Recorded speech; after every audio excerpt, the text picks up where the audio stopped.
17 physics of solid का एक topic करने जा रहे हैं जो कि मैकेनिकल प्रॉपर्टी ऑफ सॉलिड है। उसके अंदर से है elastic limit and yield strength.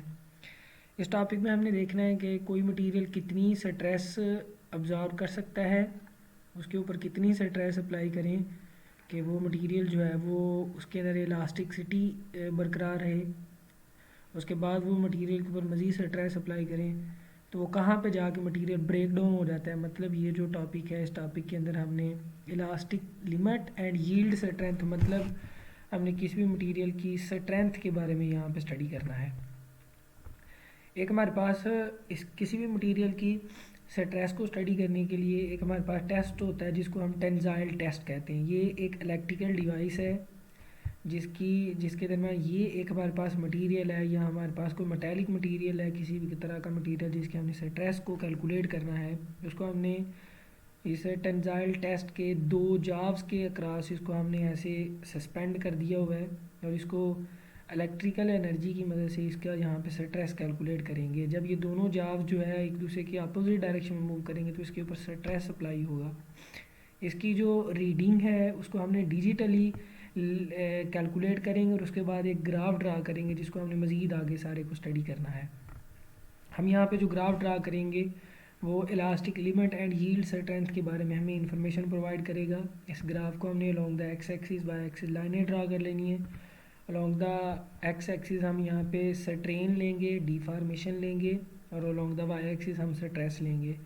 Stress को सिग्मा से शो किया गया है जबकि स्ट्रेन जो है यहाँ पे इसको एप्सिलॉन से शो किया। हमने तीन तरह की स्ट्रेस पढ़ी है, तो यहाँ पे कौन सी स्ट्रेस है, जैसा कि हम यहाँ पे टेंजाइल टेस्ट यूज़ करें। टेंजाइल टेस्ट एक ऐसा टेस्ट होता है जिसकी हेल्प से हम किसी भी मटेरियल की चेंज ऑफ लेंथ को कैलकुलेट कर सकते हैं। तो इस वजह से हमने यहाँ पे टेंजाइल स्ट्रेन लिया हुआ जिसको एप्सिलॉन से हम शो करते हैं।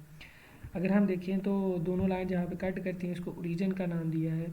अगर देखें मटेरियल को जो दोनों जाव्स के अक्रॉस इसको हमने सस्पेंड किया, इसके ऊपर स्ट्रेस अप्लाई करें तो शुरू में वहाँ पे इलास्टिक सिटी उसकी जो है वो बरकरार रहती है। मतलब हुक लॉ जो है ना वैलिड रहता है। हुक लॉ क्या है, हमने पढ़ा था कि if stress is directly proportional to the strain then we say that is called Hooke law.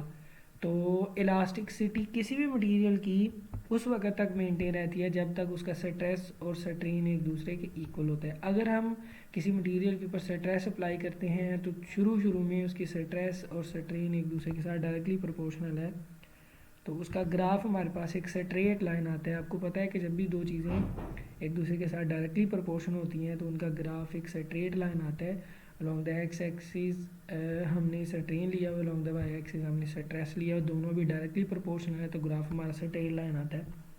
ओ से लेकर ए पॉइंट तक जो हमारा ग्राफ है यहाँ पे इलास्टिसिटी जो है वो बरकरार रहती है। मतलब इस पॉइंट तक अगर हम किसी मटेरियल के ऊपर स्ट्रेस को या वहाँ पे मौजूद जो टेंजाइल टेस्ट है उसको अगर डिवाइस को ऑफ कर देते हैं तो ये मटेरियल जिसको हमने स्ट्रेस अप्लाई करने से उससे जो स्ट्रेन आया था तो उसकी ये वाला यहाँ से लेकर ये ग्राफ था, इसको अगर छोड़ें तो ये जो मटेरियल है वो अपने उसी पाथ को फॉलो करता हुआ फिर जो है वो रीजन पे आ जाएगा। मतलब उसके अंदर जितनी भी डिफॉर्मेशन या स्ट्रेन क्रिएट हुई होगी वो दोबारा अपनी ओरिजिनल पोजीशन पे आ जाएगा। जैसा कि एक रबड़ की एग्जांपल मैंने आपको पहले लेक्चर में बता चुका हूँ। उसके अगर ऊपर हम फोर्स अप्लाई करते हैं, फोर्स अप्लाई करके उसकी जो लेंथ में चेंज आता है, अगर उसकी फोर्सेस को रिमूव कर देते हैं तब वो ओरिजिनल शेप में आ जाता है। इसको हम उसकी इलास्टिसिटी बोलते हैं। तो इलास्टिसिटी जो है यहाँ से लेकर यहाँ तक, ओ से लेकर ए पॉइंट तक इसकी इलास्टिक लिमिट जो है वो होल्ड करती है। इसको हम जो है वो कहते हैं कि यहाँ से लेकर यहाँ तक स्ट्रेस और स्ट्रेन एक दूसरे के डायरेक्टली प्रोपोर्शनल है। नेक्स्ट अगर हम देखें तो सिग्मा पी जो है हमारे पास, इसको प्रोपोर्शनल लिमिट का नाम देते हैं। ये हमारे पास स्ट्रेस है ए पॉइंट के ऊपर जिसको हम प्रोपोर्शनल लिमिट का नाम देते हैं। किसी मटेरियल के ऊपर हमने स्ट्रेस इस तरह से अप्लाई की कि वहाँ पे स्ट्रेन के साथ डायरेक्टली प्रोपोर्शनल है तो उसका ग्राफ हमारे पास ओ से लेकर ए तक आता है। मज़ीद अगर हम इसके ऊपर और स्ट्रेस अप्लाई करते हैं तो तब ये प्रोपोर्शनैलिटी एक दूसरे के इक्वल नहीं रहती। स्ट्रेस और स्ट्रेन डायरेक्ट प्रोपोर्शनल नहीं रहते, इनका रिलेशन जो है रिवर्स हो जाता है। तब हमारे पास इनका ग्राफ स्ट्रेट लाइन नहीं आएगा बल्कि कर्व लाइन आएगा। तो इस तरह से हमारा जो ग्राफ ए से लेकर बी तक पहुंच जाता है। बी पॉइंट के ऊपर जो हमारे पास मटेरियल होता है, ये वो उसके पास लास्ट पॉइंट है जिस पॉइंट पे अगर हम उसकी स्ट्रेस रिमूव कर दें तो इस बात को फॉलो करता हुआ ओरिजिन पे आ जाएगा, मतलब अपनी पहली वाली पोजीशन के ऊपर आ जाएगा। ये वो पॉइंट है जिस पॉइंट के ऊपर उसकी इलास्टिसिटी जो है वो मेंटेन रहती है। लेकिन अगर इससे ज़्यादा हम किसी बॉडी के ऊपर स्ट्रेस अप्लाई कर दें तब वो अपनी ओरिजिनल शेप में नहीं आ पाता, बल्कि उसमें परमानेंट डिफॉर्मेशन या स्ट्रेन क्रिएट हो जाती है। इस पॉइंट के ऊपर, इस पॉइंट को हम जो है वो जो नाम देते हैं सिग्मा ऑफ ई को इलास्टिक लिमिट का नाम देते हैं, या इसको यील्ड पॉइंट का हम नाम देते हैं। ये वो इलास्टिक लिमिट है या यील्ड पॉइंट है जिस पॉइंट तक हम किसी बॉडी के ऊपर लगने वाली स्ट्रेस को रिमूव कर दें तो अपनी ओरिजिनल शेप में आ जाता है। इसको इलास्टिक लिमिट या यील्ड पॉइंट देते हैं। इस पॉइंट के ऊपर ये यील्ड पॉइंट या इलास्टिक लिमिट हम कब बोलेंगे, जब कभी किसी बॉडी के अंदर 0.2% उसकी जो इलोंगेशन आ जाती है, उसकी लेंथ में 0.2% चेंज आ जाता है, तो उस पॉइंट के ऊपर हम बोलते हैं कि उसकी कौन सी लिमिट है, इलास्टिक लिमिट है। अगर हमने किसी बॉडी के ऊपर स्ट्रेस अप्लाई किया है तो उस बॉडी में 0.2% जो उसकी लेंथ में चेंज आ जाता है, उस वक्त हम बोलते हैं कि उसकी वो वाली जो लिमिट है या वो वाली जो उसके ऊपर स्ट्रेस है वो इलास्टिक लिमिट या यील्ड पॉइंट है। इस पॉइंट के ऊपर बॉडी के अंदर जो चेंज आता है इसको डेल्टा एल या इसको इलोंगेशन भी बोलते हैं। ये वो यील्ड पॉइंट के ऊपर 0.2% जो है इसमें आने वाली इलोंगेशंस है। मज़ीद अगर हम किसी बॉडी के ऊपर स्ट्रेस, उस बॉडी के ऊपर स्ट्रेस अप्लाई कर रहे हैं, स्ट्रेस अप्लाई की तो बॉडी यहाँ पे आ गई, तो उसके बाद मज़ीद स्ट्रेस अप्लाई किया तो हमारे पास ग्राफ यहाँ से लेकर यहाँ तक आ गया। मज़ीद अगर हम इसके ऊपर स्ट्रेस अप्लाई करते हैं तो बॉडी अपनी ओरिजिनल शेप में नहीं आती, बल्कि उसमें परमानेंटली चेंज आ जाता है। तब हमारा ग्राफ जो है वो यहाँ से लेकर यहाँ तक ग्राफ आ जाएगा, और उस वक्त हम इस पॉइंट को सी पॉइंट का नाम देंगे। और यहाँ पे हमारे पास जो स्ट्रेस होगी इसको मैक्सिमम स्ट्रेस का, sigma m is maximum stress का नाम देंगे। ये वो पॉइंट है जिस पॉइंट के ऊपर अगर हम स्ट्रेस अप्लाई करना छोड़ दें तो ये बॉडी दोबारा अपनी ओरिजिनल शेप में नहीं आ पाती। इस वक्त हम इस बॉडी की जो कंडीशन है उसको हम प्लास्टिसिटी का नाम देते हैं। ओ से लेकर ए तक हमारे पास इलास्टिसिटी है, और ये उस वक्त है जब स्ट्रेस और स्ट्रेन एक दूसरे की प्रोपोर्शनल है, डायरेक्टली प्रोपोर्शनल है। उसके बाद अगर हम ए से बी तक देखें तो यहाँ पे भी हमारे पास इलास्टिक लिमिट है, मतलब इसको इलास्टिसिटी इसमें हम छोड़ेंगे तो अपनी ओरिजिनल शेप में आ जाएगा। लेकिन यहाँ पे ए से लेकर बी तक स्ट्रेस और स्ट्रेन एक दूसरे के साथ डायरेक्टली प्रोपोर्शनल नहीं है। उसके बाद अगर हम ए से लेकर बी तक ग्राफ को देखें तो ये हमारे पास इलास्टिसिटी वाला इलास्टिक जो है वो ग्राफ आता है, जिसमें बॉडी दोबारा अपनी ओरिजिनल शेप में आ जाती है। लेकिन उसके बाद बी से लेकर सी तक जो ग्राफ है इस वक्त हमारी बॉडी ओरिजिनल शेप में नहीं आ पाती, इस वजह से इसको हम प्लास्टिसिटी का नाम देते हैं। और इस वक्त हमारे पास जो स्ट्रेस होती है इसको हम मैक्सिमम स्ट्रेस का नाम देते हैं। उसके बाद मज़ीद अगर हम यहाँ पे देखें तो इस मैक्सिमम स्ट्रेस का जो दूसरा नाम है इसको UTS कहते हैं। UTS is the abbreviation of ultimate tensile stress.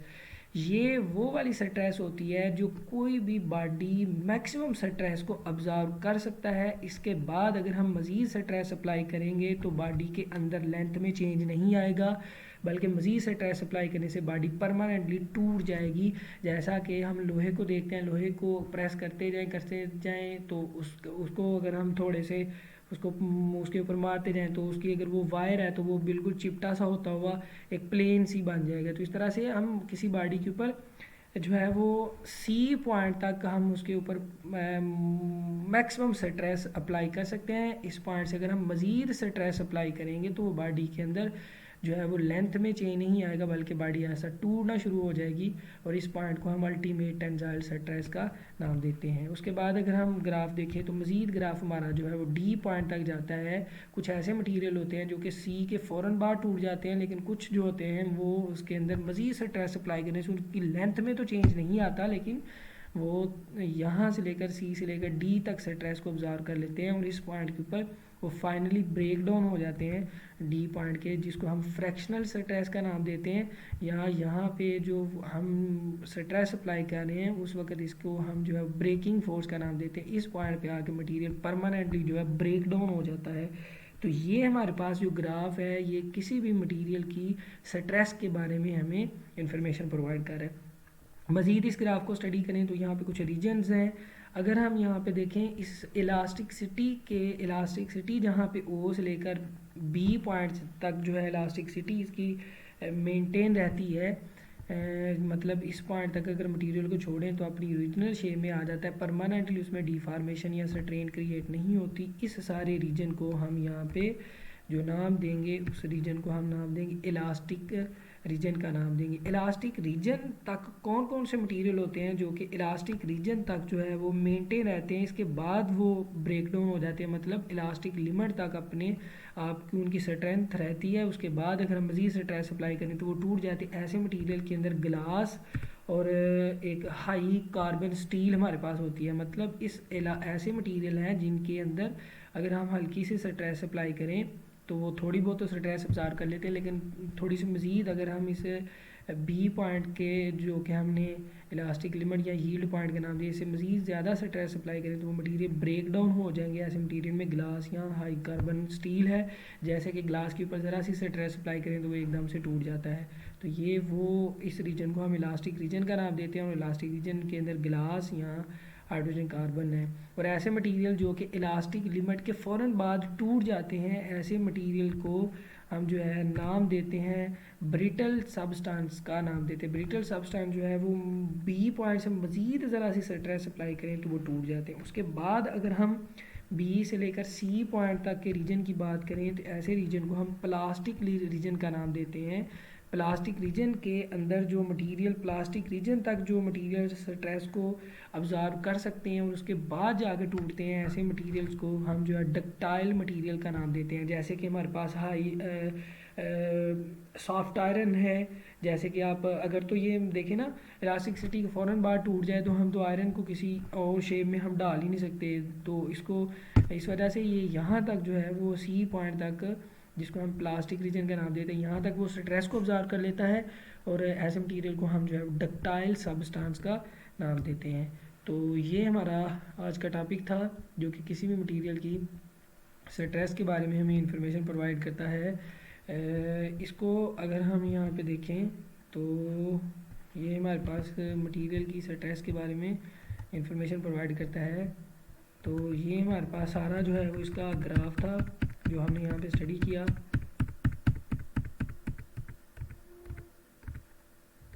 Ductile substance तक।